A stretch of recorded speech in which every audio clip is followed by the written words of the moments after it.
Hello guys, today I've got a Motorola Moto G22 and I'm going to show you how to fix auto brightness not working.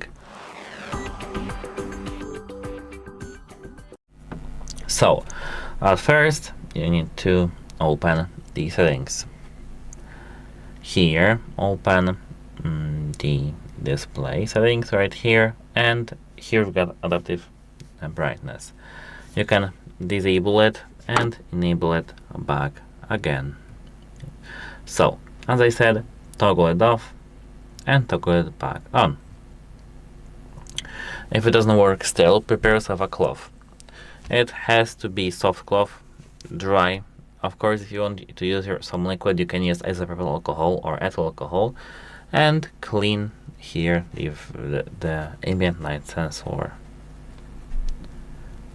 Now, once you have it clean, check if it works. It should work. If it doesn't work still, you need to restart your phone to refresh the sensors. Hold the power button right here and restart. So, now it should work flawlessly. If it doesn't work still, you need to check for the updates in your phone. If you have any, you need to update your phone. To do that, open settings and scroll all the way down to the system updates. Tap check for updates.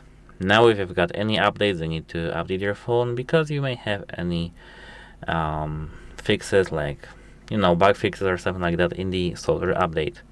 That's it. Goodbye.